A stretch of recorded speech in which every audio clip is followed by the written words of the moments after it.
as I was watching these playoff games, I was reminded of one quality that Vandy showed plenty of: grit.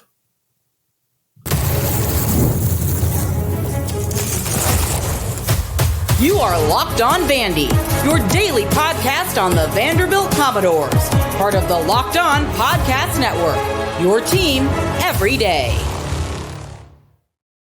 Welcome into the Locked On Vandy podcast on the Locked On Podcast Network. I'm your host, Corey Burton. Thanks for making Locked On Vandy your first listen every single day. We are free and available wherever you get your podcasts and on YouTube as a part of the Locked On Podcast Network, your team every day. The NFL playoffs are almost here, but it's not too late to get in on the regular season action with FanDuel, because right now, new customers can finish the season strong with $250 in bonus bets if your first $5 bet wins. So visit FanDuel.com to get started. So Vandy's continuing to build in the portal and adding weapons, man. The Dores pick up another wide receiver. Plus, they had some big visitors in this weekend, both literally and figuratively. But as game week is upon us, I was reminded of one quality that will help Vandy be successful, not only in this game, but beyond. And that is grit. Or really, you could say grit or toughness. Both of those adjectives really apply there. So, and I was thinking about this as I was watching the playoff games, because I noticed that within all the losses, this was a bad weekend of playoff football. And I understand Vandy was not in it. So what can I really say? Yada, yada, yada. But I watched SMU play, watched Indiana play. And when I watched Tennessee play and Clemson play, Clemson's the only one that showed grit. You know, Texas outclassed them. Clemson hung around. They fought, gave themselves a chance. But in the end, Texas was just a little too much. Tennessee opted out. I was disappointed in that because I thought they were better. And I thought they had a chance of being better than Ohio State. But I was really reminded of that game. I was like, this team has no grit right now. They're getting punched in the face, and they can't do anything about it. They're helpless. They just were a victim of the environment. They were intimidated. Nico was seeing ghosts. Like this team just did not know what to do. They got away from everything that makes them good. Same with SMU. They were scared of the weather. They were scared of the environment at Penn State. They just didn't know how to react. And Indiana just looked completely outclassed. Looked like they just were. I don't know where they were. They just couldn't do anything. They couldn't function. They couldn't recover. Like all these teams, I think, and part of having grit and what grit is, what toughness is being able to play to your identity no matter what's happening, no matter what level of adversity you're getting, no matter what shots the other team is taking. It's you being able to take those shots and still play within yourself, play within your identity, play clean, and keep the game close, and just kind of not panic, not freak out, and not do things that are uncharacteristics. Like Indiana, they couldn't throw the ball all of a sudden. And they were scared to throw the ball. They acted like they couldn't throw the ball. They acted like, Notre Dame took that away. They blitzed. They got a sack on us. We threw an interception. We can't pass, so I guess we're just going to have to try to run. And they looked like they didn't know what they were doing. They looked like they didn't know how to respond. One of the things I noticed about Vandy, and why this reminded me of that Vandy does have toughness and grit, is because Vandy got punched in the face a lot this season. They punched Virginia Tech in the first game, and then right after halftime, Virginia Tech landed a few haymakers on them. They took it in stride.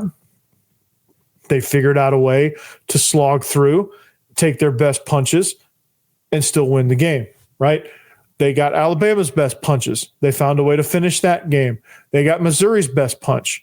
Well, unfortunately, Missouri's best punch did land the knockout, and they weren't able to win that game. But it took the last play of second overtime for Missouri to finally land that punch.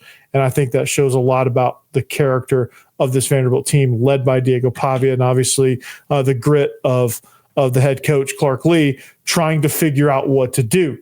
And it was all over the place. I mean, the team that is one of the favorites to win the national championship, Texas, Vanderbilt took them to within a field goal. I think it took them a little too long to figure it out. I think they figured it out a little bit too late. But Vandy kept punching in that game. Texas is a really good football team. Vandy did not lose a single game because of lack of toughness, because of lack of grit, because of lack of fight. They were never out of any game.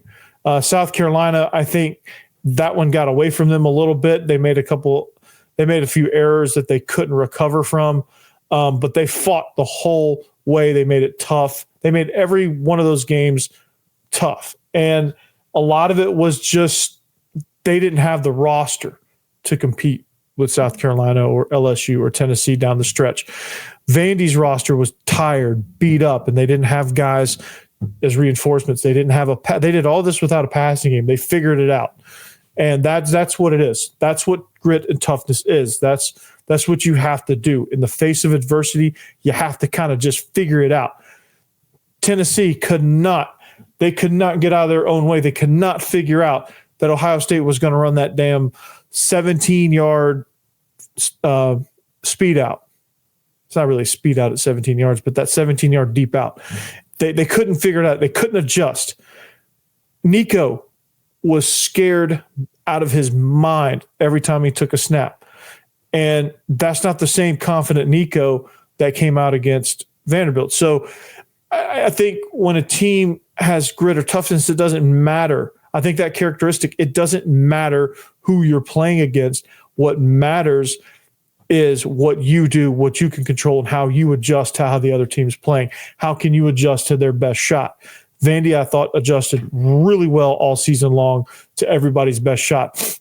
You're probably thinking the 6-6 record doesn't necessarily say that, but you don't have to win to show grit, to get that respect, because that's where the respect in this sport is earned, right? That's how you know that there's a good culture, because the guys are fighting and fighting and fighting. I'll tell you who didn't have any toughness was last year's Vandy team. Last year's Vandy team was pathetic. I would say they were probably, just as a team, I don't think individuals were gutless or not tough or lacked any sort of grit. I don't think on an individual level that these guys did, but collectively as a unit, they had no toughness whatsoever last year. And it showed. They got blown out of every game. It looked like they quit. It was just a bad nucleus. Just everything. People were in the portal. It was toxic. There was no fight whatsoever. Now there was individual players that did, and that's respectable, but that doesn't work in football. So Clark Lee did something about it. This is how I know that this can be sustainable. Clark Lee did something about it and turned it around. And that's what you need. And Diego Pavia is the guy that spread the message, right? Clark Lee was the guy that delivered it. Diego Pavia helped spread it around the team, right? He helped, and then Logan Patterson, Logan Patterson. Who the heck's Logan Patterson? I think CJ Taylor, Langston Patterson. Jeez, I had a brain fart there for a second. But those guys were also very integral in delivering the message and making sure this team understood what was at stake here. And I think in this bowl game, you'll see it as well. I think this is a team that has renewed energy since the ruling on Diego Pavia. And that is going to breathe new life. That has led to a surge in portal commits lately also. But I think this team is going to be fired up knowing that, hey, we're going to do this again and we can do this. And Georgia Tech is, you beat Georgia Tech and everybody's going to be like, whoa, you beat Georgia Tech. Like, that's a good opponent, right? I don't care if it's the Birmingham Bowl. I think for Vanderbilt, you get the extra practices, you get the extra developmental work, and then you go out there and you beat an opponent that I think everybody respects. You look at Georgia Tech and it's, Buster Faulkner, that offense, and with Haynes King, they do a phenomenal job moving the football. So if you can stop that offense, you're going to be pretty good. Defensively, you're going to roll into next season with a lot of confidence, right? Brent Key, I don't know who their defense coordinator is, honestly, but their defense is outstanding, right?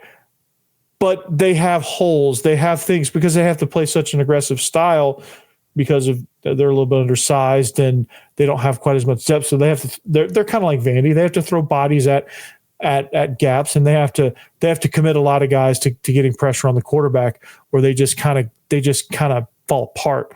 And I think they play very tough. They play very physical. But again, if you can move the ball in Georgia Tech, if you can stop them more times than not, people are gonna come away from that going, okay, well, maybe Vandy is for real, right? Because I think a lot of people think Georgia Tech is starting to become for real. Like Georgia Tech is another team that's been on the up and up, right? They're another team that's been resurrected from the depths of Jeff Collins. Because it was rough when Paul Johnson retired and they had the 4 years of Jeff Collins. It was brutal down there. Like they were awful. They were like 2023 Vandy levels of despair before Brent Key took over. And they're still recovering from that. And I think that people look at Georgia Tech, a lot of how they're looking. People looked at Georgia Tech last year, a lot of how they're looking at Vandy this year. They're like, okay, we're going to have to start taking this Georgia Tech team seriously because that was not a fluke. They can do some things, and here we go. And so toughness, grit, things like that, you're going to have to really hang in there because Georgia Tech's going to give you their best shot because just like Vandy, they're trying to prove and they're trying to build their culture. And so you have to take your best shots. And I think for Vandy to not panic when Haynes King rips off a big run, because he will, when he throws a big pass to Malik Rutherford or whoever else. I mean, they spread the ball around like crazy. When Jamal Haynes rips off a big run or whatever the case may be, whoever's going to get the ball, there's going to be some big plays happen because that's how their offense operates, right? They hit you. They move guys around. They're a lot like Vanderbilt in how they do it. Remember my mirror analogy. So you're going to have to hang in there, take their best shots.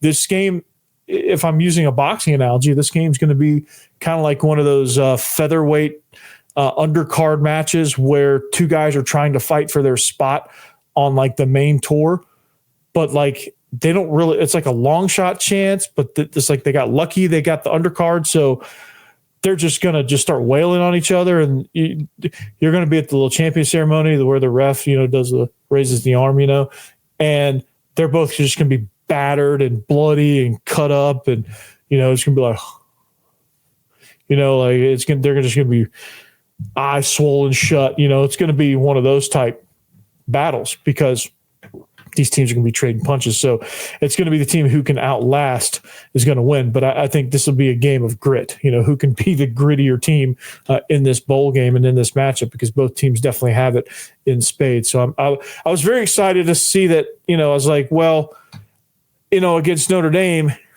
I don't know how Vandy would have fared, but I think they would have given them a better shot. I think they would have, I think it would have been competitive for a while. And I think, Notre Dame's depth probably would have, and their ability to run the ball probably would have overtaken Vandy. But it wouldn't have been for lack of fight, lack of whatever. I think Vandy would have been able to do some things. Same with against Penn State. Like, I think, SMU had their shots to like really turn momentum. Like that 4th-1 play was a great play call. I think they panicked and then they just fell apart after that because they just didn't know what to do. I think Vandy would have, Penn State gave SMU chances. I think Vandy would have jumped all over those chances and made that an actual football game. And then Tennessee, I don't know. I don't know what Tennessee could have done differently. I don't know that Vandy's result would have been any different. It wouldn't have been because of lack of fight. I think Ohio State would have had to earn it a lot more early on. I think Vandy would have adjusted and thrown pressure at Will Howard and make him earn it. And Ohio State certainly probably would have earned it and probably would have been a similar result because they're a good football team. But I saw Ohio State, they got punched in the mouth and didn't respond against Michigan. So, like, I don't know. Like, I don't know what, when a team challenges them, it just seemed like they were front runners most of the season. And it seemed like it took epic trash talk, fan takeover, like epic battle of like off-season chatter, and them talking about firing Ryan Day to get them finally ready to play a game mentally. And I don't know, I don't know how that would have fared, or I don't know how Vandy would have fared in that game. It's certainly difficult to project that, but I just know that there probably would have been a lot more fight, at least against Penn State and at least against Notre Dame. I don't know about Ohio State. Ohio State just was extra motivated, and that carries a lot of weight. So, but this culture is building something. I can tell you that, guys. It's a very attractive culture, and guys are very interested in playing here. I think Vandy is very much on their radar, surprisingly, and I say surprisingly because Vandy's never on the radar. So we'll talk about that, the portal commits and all that stuff next. Rocket Money. Yeah, did Rocket Money help you find any subscriptions you forgot about or that you were paying for twice? Well, it definitely happened to me. I had a few subscriptions that I didn't even realize I was still paying for, like SiriusXM. I thought I canceled that a long time ago. And Rocket Money made it so easy to track them all down. It's like having a personal assistant for your finance. So Rocket Money is a personal finance app that helps you find and cancel unwanted subscriptions. It monitors your spending, and it helps you lower your bills so you can grow your savings. It brings everything together in one place, whether it's subscriptions, your spending habits, or even the goals you want to hit this year. Rocket Money has over 5 million users and has saved a total of $500 million in canceled subscriptions, saving members up to $740 a year when using all the app's premium features. So for me, one of the best features is the subscription tracker. I love it because sometimes with all the streaming services and all the this, that, and the other, you don't know what you're paying for, and well, you can see it all in one place, right? It saved me a ton of money, and it saved me a lot of headache too. Plus, with their goals feature, I've been able to automatically set aside money for my future, so no more stressing about budgeting every month. So cancel your unwanted memberships and reach your financial goals faster with Rocket Money. And go to rocketmoney.com/lockedon today. That's rocketmoney.com/lockedon. rocketmoney.com/lockedon. Also, speaking of stress, you know who can help you alleviate some stress? The Joint Chiropractic, right? They have over 900 locations nationwide, so you can step to any one of these as you wish. If you want to run into me, I like to go to the Bellevue one. I go about once a week, once every 10 days or so to get, I call it getting cracked because literally that's what I'm doing. I'm on kind of like a maintenance plan where I'm just kind of like, okay, I got a kink here in my shoulder, and my neck's been sore, oh, my ankle's been sore lately, I might be out of line. So, I get adjusted, and, I've been, as far as being more comfortable, I've been way more comfortable lately after my 2 sessions so far. So it's been a phenomenal experience there, and I think you should do it too. They have a lot of different things you can do, and they have good membership plans as well. So visit the Joint Chiropractic. Like I said, they have over 900 locations nationwide. So pick the one nearest you. That's the Joint Chiropractic Group. Go visit them. You will not regret it. All right, thanks for making Locked On Vandy your first listen each and every day. If you need a second listen, make sure you check out Locked On SEC. We squad up. We talked about our Christmas switches, our naughty list, all that good stuff. And honestly, Tennessee's on my naughty list because I finally talked trash on your behalf, and that's how you repay me. And Vandy fans, don't kill me. It was more about getting under Ohio State's skin than anything. I called them soft, and they don't like that, by the way. If you call an Ohio State fan soft, they don't like it. They don't like it whatsoever. So that was a lot of fun. But I did that more against Ohio State than I did for Tennessee. I was never rooting for Tennessee. I just thought it'd be hilarious to send Ohio State into a tizzy because they were already in a tizzy with Ryan Day and Michigan and all that stuff. So I thought Tennessee had a chance to do something hilarious, and that would be to send them further into a spiral. But they ended up doing something hilarious, but not what we were all thinking. So now the entire SEC is just coming down on him. Like, what in the heck were you doing? So anyway, check out the squad. It's great. But anyway, we quickly wrapping up this show. We're flying through this thing, man. Toughness and grit, man. Vandy's going to need it. I think, Vandy and Georgia Tech both have it in spades. So this is going to be a fun game as far as that goes, because you're going to see a bunch of, quote, haymakers. So I'm really excited about this. But, dude, like, Vandy's crushing in the portal. Like, I'm just, I'm really excited about what they're doing in the portal because, like, again, I never thought I would say Vandy's crushing it in the portal because Vandy's never really crushed it in the portal, ever. I thought they did well last year, but I wouldn't say they crushed it. I would say they got some good depth pieces and some guys that were allowed them to be able to compete. But I think they're portaling on a whole new level this year. I think you're seeing bigger name guys actually giving Vandy a legitimate chance. And I'm excited about this new commit because on the SEC squad show that you're gonna see. One of my Christmas wishes was that Vandy, as they're collecting these pieces in the pass game, hoping we know how to assemble the passing game and actually use it on a weekly basis. And that's one of the things that I'm really excited about. Trent Hudson, he's a portal commit from Mississippi State by way of New Mexico State. So he's late to the party, but he's a Vandy State Aggiedor, and he was Diego Pavia's number 2 target.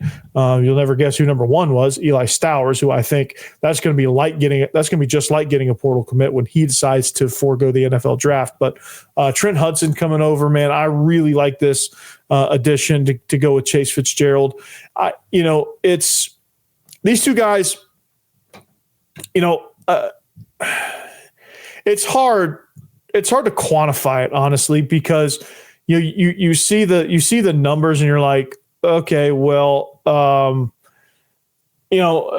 can't get excited about the numbers, because he didn't register any stats at Mississippi State. He took a redshirt season, and then Chance Fitzgerald, he didn't have any stats at Virginia Tech, but I think as Vandy, like, that's part of the baby steps in this whole portal situation. Like, you have to, like, what I said in Friday's episode was that, this portal thing is like, hey, these guys are moving on for a reason. Most of them, they're looking for a chance to play because they did not get that chance at their previous school. Doesn't mean that they're not good. These guys were high 3, 4-star guys coming out of high school. They just got into like a really loaded room. Like Trent Hudson came over to a Mississippi State team that had some depth at the wide receiver position, and he really couldn't find a way in. And maybe he got beat up. Maybe he had some hamstring issues. I mean, Vandy had their share of guys that they portaled in that didn't get any playing time because, nagging injuries or opportunities or whatever the case was, they didn't get any opportunities either. These guys are looking for opportunities, and they're good. Pavia trusts this guy, Trent Hudson.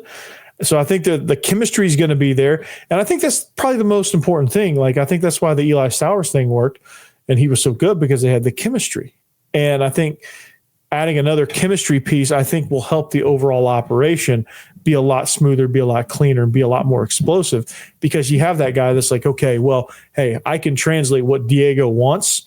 I can be like, hey, Diego wants you to break your route off here, or he wants you to show your hands here, or, whatever the nuances of the passing concepts are. Trent Hudson can help translate those and help these receivers and Diego Pavia see eye to eye. So I really love this commit here. I think he's going to pay dividends. I can't wait to see him in spring practice to kind of see what he does. But couple big visitors that were on campus, those guys, if they come, holy cow, buckle up. We'll talk about that. Hey, FanDuel. The NFL playoffs are almost here, but it's not too late to get into the regular season action with FanDuel, America's #1 sports book. You know why? Because right now, new customers can finish the season strong with $250 in bonus bets if your $5 bet wins. So FanDuel has so many ways for you to pick up a W. I love betting on which players will score touchdowns or anytime touchdowns or how many points each team will score. Man, I like the the personal stat lines, like, hey, this guy's going to get over under 45 yards receiving or over under 4.5 catches or whatever that is. I love those type of bets. I love the player props. So not only can you bet on who will win the game, but FanDuel also has bets for which players will score, how many points each team will score, and so much more. So visit FanDuel.com to join today. That's FanDuel.com for your chance at $250 in bonus bets. Make every moment more with FanDuel, an official sportsbook partner of the NFL.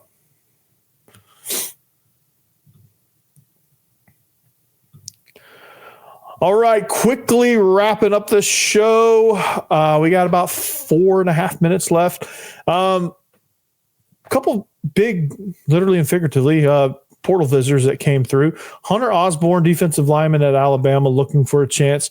He comes in, man. I think that adds a lot of punch to the defensive line. This will be a top 10, maybe top 5 unit in the conference if they can get Hunter Osborne in here, because there's a lot of talent already there. And then Kavion Broussard, offensive lineman from Ole Miss. If he jumps on, I'm going to go talk to my guy Stephen Willis and see just how big and just how good of an addition that will be. But like, you're starting to get these guys from big name programs, and you're getting linemen that are coming in and saying, you know what, Vandy is the place I want to visit. Part of it's NIL, part of it's living in Nashville, and part of it is, hey, I'm going to be a bruising run blocker. I want to show that in the NFL. I'm going to Vandy, right? He'd be a great strong tackle for the Commodores there, Kavion Broussard. So I'm really excited about these two. More updates on them. I'm not going to break them down just yet until they commit, but I think it's interesting that we're continuing to add beef. That's what you need. You need depth on the lines in this league, something that we didn't have this year and something really we've never had. I think except for 2 years in the James Franklin era, we had a little bit of depth there, but for the most part, that's never been a thing for Vanderbilt. And that's where the Commodores get in trouble. That's where everything happens. That's where we got in trouble down the stretch of the season. South Carolina, LSU, Tennessee.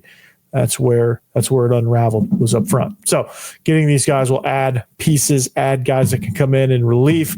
Let's say the starter's banged up, needs a little bit of attention. Well, you got the next guy up. So whoever that is, whoever ends up being in the rotation, number 1 and number 2, you got to have 2 solid units. And I think Vandy will get this if these 2 guys will come in as well.